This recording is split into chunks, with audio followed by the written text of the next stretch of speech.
Hello, thank you for clicking this video. आज की video में हमारा पहला टॉपिक रहेगा बायो रिमीडिएशन क्या होता है। ठीक है, तो अगर बिल्कुल एक लेमैन लैंग्वेज में समझने की कोशिश करें कि बायो रिमीडिएशन क्या होता है।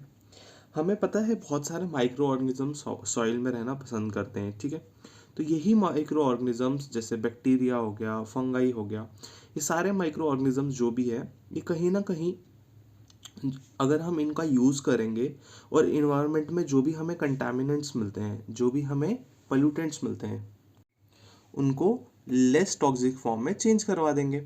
अभी कैसा होता होगा, सिंपली अगर बात करें हम, कैसा होगा, एग्जाम्पल के तौर पे जैसे कहीं पे किसी सॉइल में ना हमें बहुत ज़्यादा ना कंटामिनेंट्स मिल रहे होंगे और हमारे लिए डिफ़िकल्ट होगा कि उस एरिया में हम लोग पूरा बाइफरकेट कर सकें कि गंदगी जितनी भी है उनको बाइफरकेट करने में प्रॉब्लम हो। तो हम क्या करेंगे, ऐसा ऐसा होगा नहीं, मतलब एग्जाम्पल के तौर पे हम क्या करेंगे, बहुत सारे हज़ारों में माइक्रो ऑर्गेनिज्म छोड़ देंगे वहाँ पे। ठीक है, तो माइक्रो ऑर्गेनिजम्स क्या करेंगे, कहीं ना कहीं उन उन चीज़ों को सड़ा देंगे। अगर जब वो चीज़ें सड़ जाएंगी, कहीं ना कहीं वो हमारे एक्शन की वजह से हुआ।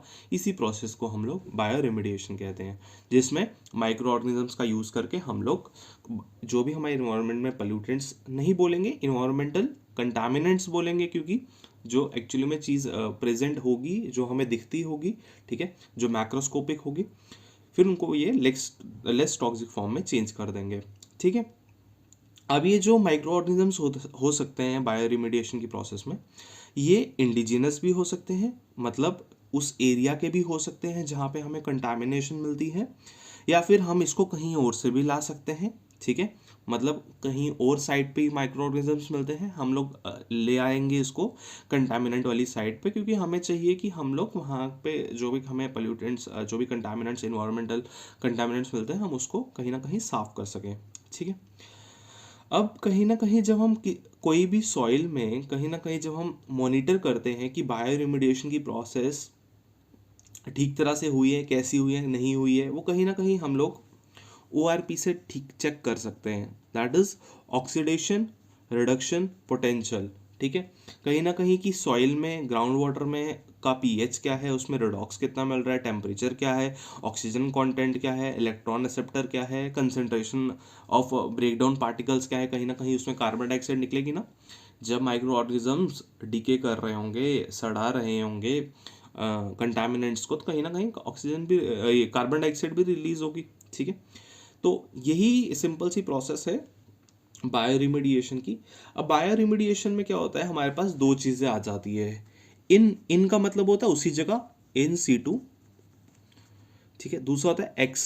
एक्स होता है, एग्जाम्पल के तौर पे आप एक्स को सोचना आउट, ये इन, ये आउट, आउट मतलब कहीं और।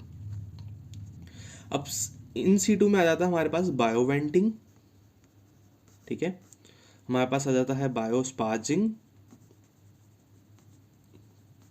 हमारे पास आ जाता है बायो ऑगमेंटेशन।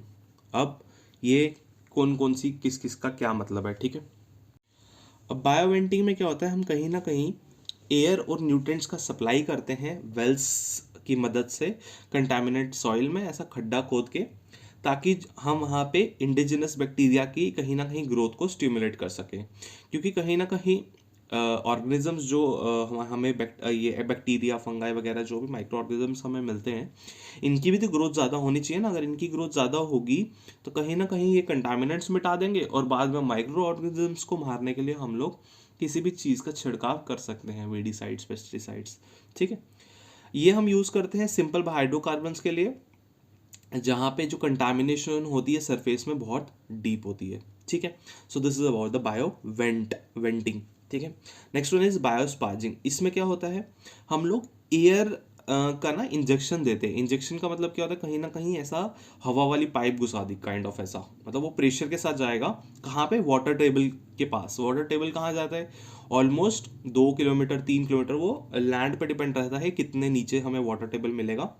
उससे क्या होगा कि ग्राउंड वाटर में जो ऑक्सीजन कंसंट्रेशन है, जब हम एयर वहाँ भेजेंगे, ऑक्सीजन कंसंट्रेशन होगी, वो इंक्रीज हो जाएगी। उस वजह से जो बायोलॉजिकल डिग्रेडेशन होगा कंटामिनेंट्स का, कहीं ना कहीं उसका रेट इंक्रीज होगा। किसकी मदद से? क्योंकि कहीं ना कहीं जब वहाँ पे ऑक्सीजन कंसंट्रेशन बढ़ेगी, बैक्टीरिया को ऑक्सीजन मिलेगी, ज़्यादा रिप्रोडक्शन होगी, बैक्टीरिया ज़्यादा बढ़ेगा, कहीं ना कहीं कंटामिनेंट्स की डिग्रेडेशन जो होगी वो ज़्यादा होगी। So this is about the biosparging. Next we will talk about the bio augmentation. इसमें क्या होता है, हम लोग माइक्रो ऑर्गेनिजम्स को इंपोर्ट करते हैं किसी भी कंटामिनेटेड साइट की, कहीं ना कहीं उसको डिग्रेडेशन प्रोसेस स्टार्ट करवाने के लिए, कि मतलब ये हमारी साइट है जहाँ पे हमें कंटामिनेंट्स मिल रहे हैं ए, और ये बी साइट है जहाँ पे बहुत ज़्यादा हमें माइक्रो ऑर्गेनिजम्स मिलते हैं, तो हम यहाँ से लाएंगे, यहाँ पे लाएंगे, ए साइड पे लाएंगे, और कहीं ना कहीं इनको बोलेंगे हाँ भाई अपना काम स्टार्ट कर दो। तो कहीं ना कहीं उसी जगह पे हो रहा है, उसको हम बोलते हैं इन सीटू। अब होता है एक्स सीटू। एक्स सीटू होता है कहीं और, इसमें आ जाता है लैंड फॉर्मिंग, ठीक है, बायोपाइल्स, ठीक है, bio reactors, then composting. I think composting तो मैक्सिमम लोगों को पता होगा, ठीक है। तो एक्सी2 में क्या होता है कि हम लोग कंटामिनेंट मटेरियल जो भी रहेगा उसको एक जगह से रिमूव करेंगे और कहीं और जाके ट्रीट करेंगे। एग्जाम्पल के तौर पे लैंड फार्मिंग की बात करते हैं। लैंड फार्मिंग क्या होता है, जो भी सॉइल जो होगी कंटामिनेट उसको हम इवैक्यूएट करेंगे। इवैक्यूएट का मतलब क्या होता है, इवैक्यूएशन क्या मतलब क्या होता है कि हम वहाँ से लेकर कहीं और ले जाएंगे और एक बेड तैयार करेंगे, एक लैंड तैयार करेंगे, वहाँ पे उस चीज़ को स्प्रेड कर देंगे, ठीक है। और पीरियोडिकली हम लोग क्या करेंगे, पॉल्यूटेंट्स को डिग्रेड करने के लिए कहीं ना कहीं हम लोग वहाँ पे बायोडिग्रेडेटिव माइक्रो ऑर्गेनिजम्स को स्टिमुलेट करवाएंगे। तो वो लोग को कहीं ना कहीं हम लोग एयर का थोड़ा बहुत ऐसा प्रेशर टाइप रखेंगे उस हिसाब से कि एरोबिक डिग्रेडेशन हो कंटामिनेंट्स की, कि ओपन रहे। क्योंकि कहीं ना कहीं जब हमने इन सीटू में बात करी थी इवेंट्स के थ्रू, दैट इज स्पार्जिंग के थ्रू, इसमें क्या हो रहा था, जैसे जो हम लोग ग्राउंड वाटर में हम लोग ऑक्सीजन डाल रहे थे, बेंटिंग में हम लोग एयर का प्रेशर डाल रहे थे, तो कहीं ना कहीं ये जो होगा ये एरोबिक होगा। कहीं ना कहीं एरोबिक इन द सेंस, यहाँ तो हम आर्टिफिशियली यूज़ कर रहे थे, ये तो हमें नेचुरली मिल जाएगा किसमें, लैंड फार्मिंग में, ठीक है। This is about the land farming. बात करेंगे नेक्स्ट बायोपाइल्स के बारे में। बायोपाइल्स में क्या होता है, ये एक हाइब्रिड होता है किसका, लैंड फार्मिंग का और कंपोस्टिंग का। अब आपको लैंड फार्मिंग तो पता चल गया, अब आपको पता होना चाहिए कंपोस्टिंग क्या होता है। ये कहीं ना कहीं जब हम सॉलिड वेस्ट का मैनेजमेंट करते हैं ना, कंपोस्टिंग कहीं ना कहीं उसी को कहते हैं। जैसे माइक्रो ऑर्गेनिजम्स को हम लोग ले गए कहीं पे, ठीक है, वहाँ पे उनको बोला सड़वाने के लिए, तो कंपोस्ट हो जाता है। एग्जाम्पल के तौर पे मैं एग्जाम्पल देता हूँ, जैसे हमारे घर पे किचन का जो भी गंद रहता है, वेस्ट रहता है, तो कहीं ना कहीं लोगों का क्या कहना रहता है कि हम लोग अगर इसको ले जाके बाहर ऐसा खड्डा सा बना के उसमें डाल देंगे तो कहीं ना कहीं कंपोस्ट बन जाएगा। तो इसी तरह के आप एग्जाम्पल दे सकते हो कंपोस्टिंग में। कहीं ना कहीं लैंड फार्मिंग और कंपोस्टिंग का दोनों अगर चीज़ों में मिला के हम बोले तो इसको बायोपाइल्स कहेंगे। इसमें क्या होता है, कहीं ना कहीं हम लोग इंजीनियर्ड सेल्स कंस्ट्रक्ट करते हैं, ठीक है, पाइल्स में, और इसी से हम लोग जो भी पेट्रोलियम हाइड्रोकार्बन्स रहेंगे, मतलब सॉइल में जो भी पेट्रोलियम के हाइड्रोकार्बन्स रहेंगे, मतलब उस तरह के जो कंटामिनेशंस रहेंगे उसकी ट्रीटमेंट हम करेंगे। So this is about the biopiles, ठीक है। Next one is bio reactors. अब इसमें क्या होता है, हम लोग कंटामिनेटेड सॉइल मटेरियल जो रहेगा हमारा, कोई भी सॉइल या सेडिमेंट जो भी रहेगा या पानी रहेगा, उसको एक कंटामिनेंट सिस्टम में लेके जाएंगे और वहाँ पे उसका मतलब एक किस्म का सिस्टम रहेगा पूरा। रिएक्टर का मतलब क्या होगा, एक सिस्टम रहेगा पूरा, एक ऐसा बड़ा सा टंकी टाइप हो गया एग्जाम्पल के तौर पे। कहीं ना कहीं उसमें हम लोग वही कंटामिनेट सॉइल मटेरियल होगा या पानी होगा, कुछ भी होगा, वो डालेंगे और वहाँ पे जो हमारा ये कंटेनमेंट सिस्टम रहेगा वो कहीं ना कहीं इंजीनियर्ड होगा। इंजीनियर्ड इन द सेंस कि कहीं ना कहीं उसमें कुछ टेक्नोलॉजी लगी होगी। So this is about the bio reactor, ठीक है। कहीं ना कहीं इसके एग्जाम्पल के तौर पे हम ये कह सकते हैं, बायो रेमेडिएशन की टेक्निक को यूज़ करके तेरी ने एक बैक्टीरिया का मिक्सचर डेवलप किया जिसको बोला गया ऑयल जैपर। इसने क्या किया कि जहाँ पे सॉइल हमें पानी पे बहुत ज़्यादा मिलता था, ऑयल कंटामिनेटेड साइट्स जहाँ मिलती थी, वो कहीं ना कहीं पल्यूट करता था, हमारा एटमॉस्फेयर को डिग्रेड करता था। उसकी वजह से क्या हुआ, हमने ये ऑयल जैपर्स को वहाँ यूज़ करना स्टार्ट कर दिया। तो वहाँ पे रिजल्ट क्या निकला कि हार्मफुल जो रेजिड्यूज थे वो कहीं ना कहीं वो कम होते गए टाइम के साथ, ठीक है। कहीं ना कहीं ये जो टेक्निक है वो इन्वायरमेंट फ्रेंडली नहीं है, ये हम बोल सकते हैं कि हाईली कॉस्ट इफेक्टिव हमें आ सकती है, क्योंकि इससे प्रॉपर तरीके से पोल्यूटेंट्स बाहर नहीं निकल पाते, पर कहीं ना कहीं कुछ तो फायदा मिल ही रहा है हमें इससे, ठीक है। So this is about the bioremediation, ठीक है, मोस्टली सब लोगों को समझ आ गया होगा ये, ठीक है। अब next topic is acid rain. अब एसिड रेन क्या होता है? एसिड रेन होता है सिंपल ऐसी रेनफॉल जो एसिडिफाई हो गई होगी। अब आप बोलोगे एसिडिफाई क्या होता है, अभी थोड़ी देर में पढ़ते हैं, अभी आपको थोड़ी देर में समझ आएगा। ऐसा फॉर्म जिसमें सल्फर के ऑक्साइड्स, नाइट्रोजन के ऑक्साइड्स रिएक्ट करेंगे मॉइस्चर के साथ, कहीं ना कहीं पानी के साथ, और एंड में रिजल्ट आएगा एसिड रेन। आया समझ? कि जो भी सल्फर डाइऑक्साइड, सल्फर ऑक्साइड या कोई भी नाइट्रस ऑक्साइड या नाइट्रोजन डाइऑक्साइड या कुछ भी, वो सारे जो है वो मॉइस्चर के साथ मिल जाएंगे और बाद में वो एसिड रेन बनाएंगे। कहीं ना कहीं एसिड रेन जो है इनका रिएक्शन से कहीं ना कहीं बनता है। ये ऐसी रेन है जिसका पीएच जो होगा 5.6 से कम होगा, 5.6 से कम होगा। अब आप बोलोगे कि पीएच क्या होता है? पीएच से हम लोग, अगर आपको पता होगा कि 7 न्यूट्रल माना जाता है, 7 से ऊपर जो भी रहेगा वो बेसिक होगा, 7 से नीचे जो होगा वो एसिड मानते हैं। तो 5.6 से कम अगर पीएच होगा किसी भी रेन का तो हम उसको कहीं ना कहीं एसिड रेन कहेंगे, क्योंकि उसमें एसिडिक कैरेक्टर ज़्यादा होगा।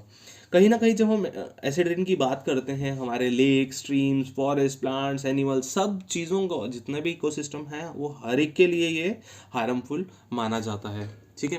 कहीं ना कहीं ह्यूमन बींग्स भी इसके लिए, एंथ्रोपोजेनिक एक्टिविटीज़ भी कहीं ना कहीं इसके लिए रिस्पॉन्सिबल है। इसका हम अच्छे से अभी पढ़ेंगे। अब जो एसिड की डिपोजिशन होती है उसके बेसिस पे हम लोग इसका ना डिवीजन करते हैं। हम इसको बोलते हैं वेट डिपोजिशन, और एक बोलते हैं हम ड्राई डिपोजिशन।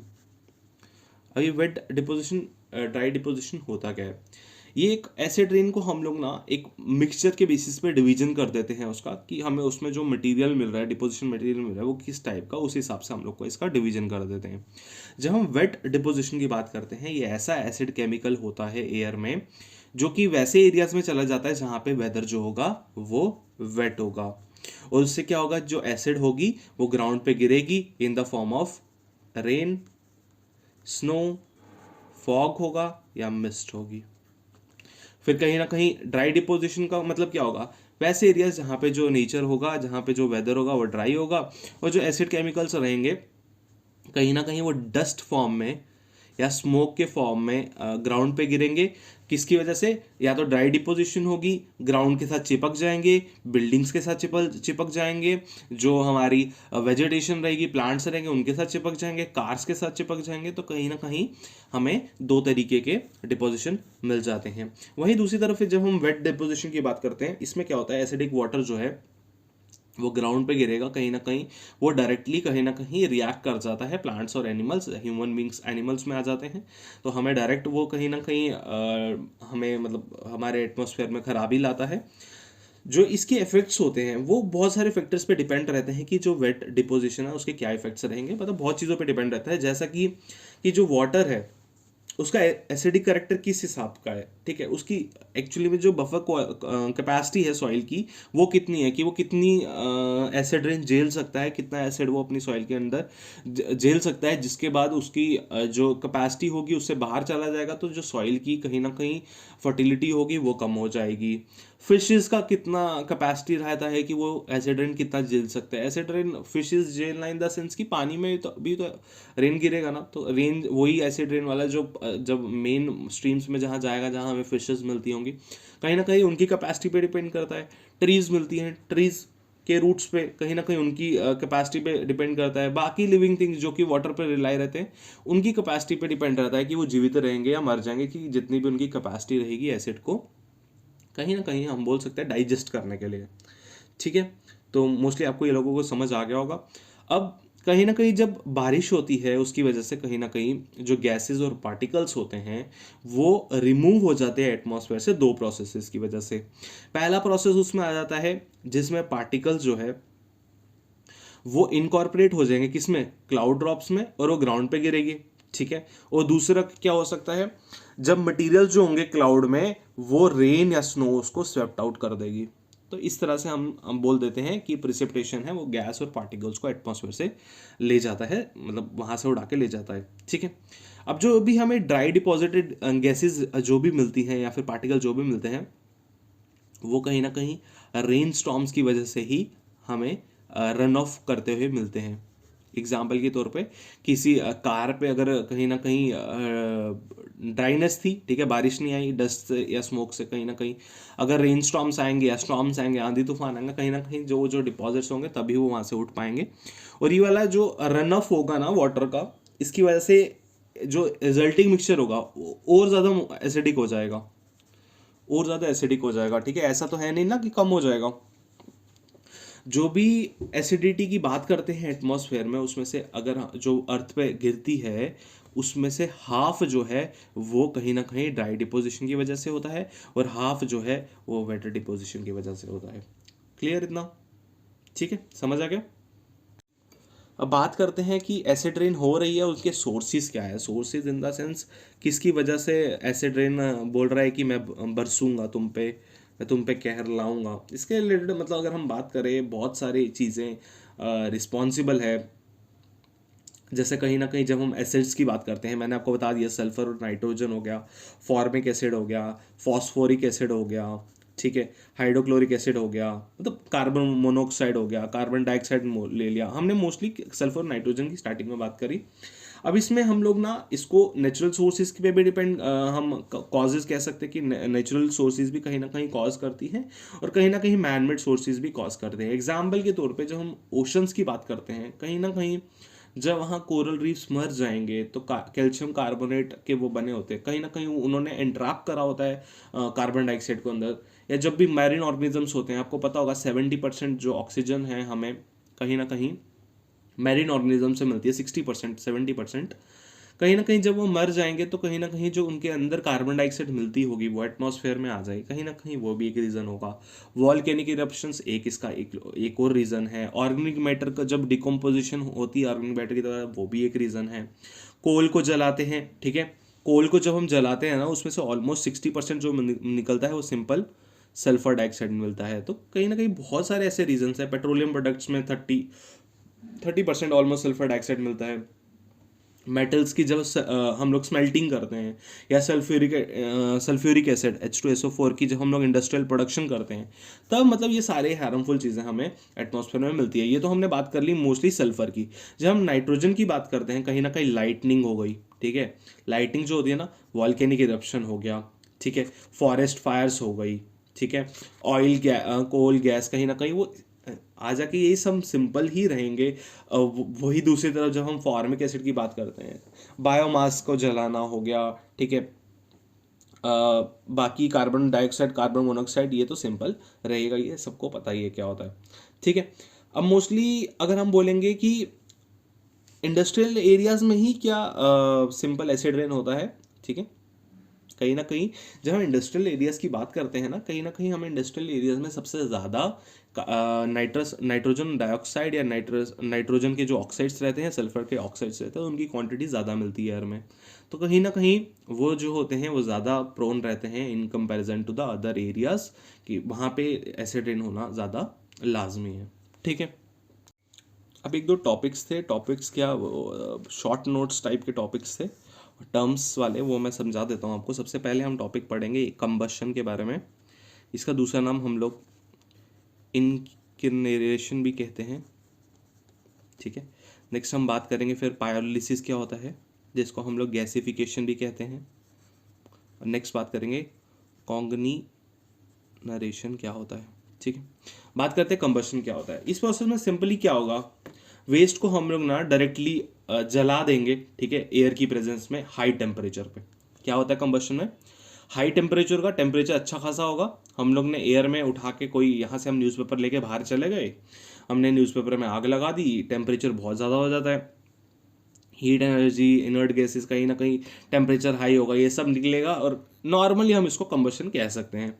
ठीक है, इसमें क्या होता है कि कहीं ना कहीं 60 से 80% जो हीट कंटेंट होता है ना ऑर्गेनिक मैटर का, कहीं ना कहीं वो जो सारा जो है वो हॉट एयर में, स्टीम में और हॉट वाटर में बाहर आ जाता है, और बाकी जो है रेजिड्यू बच जाएगा।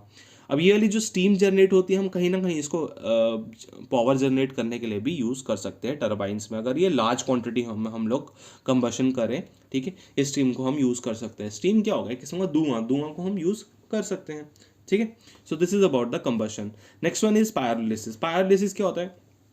इसमें हम लोग कहीं ना कहीं जो भी हमें ऑर्गेनिक मैटर मिलता है उसका केमिकल डिकम्पोजिशन करेंगे with the help of heat. ठीक है। इस प्रोसेस में क्या होगा कि ऑर्गेनिक मैटर को हम लोग हीट देंगे एयर की एब्सेंस में, तब तक जब तक उसके जो मॉलिक्यूल्स होंगे वो टूट ना जाए और गैस ना बन जाए या फिर स्मॉलर मॉलिक्यूल्स ना बन जाए। ठीक है। उसको क्या बोलते हैं हम लोग? सिन गैस बोलते हैं। ठीक है। तो कहीं ना कहीं दोनों में ये आ जाता है कि कंबशन में हम लोग एयर की प्रेजेंस में करते हैं, पायरोलिसिस में हम एयर की प्रेजेंस नहीं देखते। ठीक है। इतना क्लियर है आपको? पायरोलिसिस के टाइम पे जो हमारी गैसेस बाहर निकलती है, मोस्टली सबसे ज़्यादा जो उसमें निकलेगा कहीं ना कहीं नाइट्रोजन और कार्बन डाइऑक्साइड निकलेगा, कार्बन मोनोऑक्साइड निकलेगा, हाइड्रोकार्बन्स निकलेंगे। ठीक है। ये एक किस्म का हम बोल सकते हैं कि जो भी सिन गैस है, ठीक है, कहीं ना कहीं ये एक स्टेप है कि हम सिन गैस है जो प्रोड्यूसर गैस है उसको हम क्लीन कर सकें, कि जो गैस है उसको हम लोग इंटरनल कंबशन इंजन जनरेटर्स जो होते हैं उसमें यूज़ कर सकें ताकि हम लोग इलेक्ट्रिसिटी को प्रोड्यूस कर सकें। ठीक है। So this is about the pyrolysis and we have also completed the combustion. Next one is cogeneration. अब इसको एक्चुअली आप ऐसा बोल सकते हैं को जनरेशन। ठीक है। अब इसमें क्या होता है, कोजनरेशन की जब हम बात करते हैं ये एक्चुअली में दो टाइप्स की एनर्जी को फॉर्म करता है और फ्यूल होता है एक, फ्यूल होता है सिंपल एक, पर एनर्जी जो प्रोड्यूस करता है वो दो फॉर्म्स ऑफ एनर्जी करता है। एक तो वो हो गई जिसमें हमेशा हीट ही रहेगी और दूसरी जो हो गई वो इलेक्ट्रिसिटी या मैकेनिकल एनर्जी हो सकती है। एग्जाम्पल के तौर पे एक जो कन्वेंशनल पावर प्लांट रहता है, सिंपल पावर प्लांट रहता है, उधर पे क्या होता है, फ्यूल को हमने बर्न कर दिया, कोल को हमने बर्न कर दिया, उससे हाई प्रेशर स्टीम निकली, उस स्टीम से टरबाइन घूमेगा। ठीक है। कहीं ना कहीं वो टरबाइन जब घूमेगा इलेक्ट्रिक पावर्स जो है वो जनरेट होगी। ठीक है। फिर उसके बाद जो एग्जॉस्ट स्टीम रहेगी ना कहीं वो वाटर में कंडेंस होंगी और बॉयलर में वापस चले जाएगी। ठीक है। तो ये प्रोसेस जो है ये मैं पूरा इतने में लंबे में नहीं जाऊंगा। तो ये तो आपको समझ आ गया कि हमने जो नॉर्मल हमें मिलता है कन्वेंशनल पावर प्लांट, ये उसके बारे में मैंने आपको बताया। इसी से जब हम बात करते हैं सिंपल कन्वेंशनल पावर प्लांट की, उधर पे हमें सिंपल 35% की ही जो हमें रिकॉर्ड क्वांटिटी एफिशिएंसी मिलती है वहाँ पे 35% तक की मिलती है। वहीं दूसरी तरफ जब हम बात करते हैं कॉग्निरेशन प्लांट की जब हम बात करते हैं, यहाँ पे हमें लो प्रेशर एग्जॉस्ट हम स्टीम का यूज़ कर सकते हैं जो कि टरबाइन से निकलता है और वो बाद में कंडेंस भी नहीं होता है। ठीक है। बट हम लोग इसको फैक्ट्रीज में, हाउसेज में हीटिंग पर्पसेस के लिए यूज़ कर सकते हैं क्योंकि इसकी एफिशिएंसी लेवल्स हमें बहुत ज़्यादा मिलती हैं। हम बोल सकते हैं कोजेनरेशन में हमें एफिशिएंसी लेवल ऑलमोस्ट 75 से 90% की मिलती है। तो हम लोग कोजेनरेशन का यूज़ करके कहीं ना कहीं पावर और हीट नीड्स दोनों कहीं ना कहीं हम अपना पूरा कर सकते हैं। कहीं ना कहीं कॉस्ट सेव कर सकते हैं, प्लांट और एमिशंस की जो रिडक्शन है प्लांट्स को बचा सकते हैं। ठीक है। जो रिडक्शंस हो रही है एमिशंस पोल्यूटेंट्स की एटमॉस्फेयर में उसको रिड्यूस कर सकते हैं, फ्यूल जो हम यूज़ कर रहे हैं उसको रिड्यूस कर सकते हैं। कहीं ना कहीं इसका एक बहुत बड़ा सोर्स रहेगा, मतलब बहुत बड़ा फ़ायदा रहेगा हमारे एटमॉस्फेयर के लिए। जब हम इंडिया की बात करते हैं, इंडिया जो है वर्ल्ड में शुगर का लार्जेस्ट प्रोड्यूसर माना जाता है। ठीक है। तो इसी वजह से बैगनीज बेस्ड जो भी को जनरेशन रहता है, बैगनीज बेस्ड मतलब कहीं ना कहीं जो उसका बायो प्रोडक्ट निकलता है, जब उसमें से हम चीनी शुगर जो है निकाल लेते हैं, कहीं ना कहीं हमारे लिए बहुत अच्छा स्टेप हो सकता है कि अगर हम उन चीज़ों को यूज़ करना स्टार्ट कर दें। ठीक है। सो यही रहेगा को जनरेशन मोस्टली, जहाँ तक मुझे लग रहा है आप लोगों को ये समझ आ गया होगा क्योंकि मैंने बहुत सिंपल लैंग्वेज में ट्राई करा है इसको समझाने के लिए। आई थिंक इसमें और कुछ बचा नहीं है कि मैं इसमें आपको कुछ समझाऊँ, बिकॉज अगर हम बात करेंगे, ये मैंने एनर्जीज़ की बात करी जो हम बोल सकते हैं कहीं ना कहीं मतलब फ्यूल बेस्ड एनर्जी नहीं होगी या एफिशिएंसी बेस्ड एनर्जीज होंगी। इसमें सोलर एनर्जी, विंड एनर्जी जो आती है वो शायद से समझाने की ज़रूरत नहीं है। So with this we have completed our environment course. ठीक है। this was our last video of the environment and ecology. We have so far completed biodiversity, we have so far completed climate change, we have so far completed now energy. जो starting ही मेरी videos रहेंगी उसमें हमने climate change खत्म करा है, उसके बाद हमने बायोडाइवर्सिटी खत्म करा है और आज हमने इकोलॉजी भी खत्म कर दी है। ठीक है। सो लेट्स सी कल मैं कौन सी वीडियो लाऊंगा। मोस्टली क्या पता कोई नई सीरीज़ या फिर करंट अफेयर बेस्ड हम दैट इज़ जो भी करंट में चल रहा होगा, मंथली वाइज जो भी करंट अफेयर्स रहेंगे वो दिलाते हैं। तो आपको जिसके रिलेटेड भी वीडियो चाहिए तो मेरे को कमेंट करके बताना। सो थैंक यू, अगर अभी तक जुड़े हो, thank you for tuning in.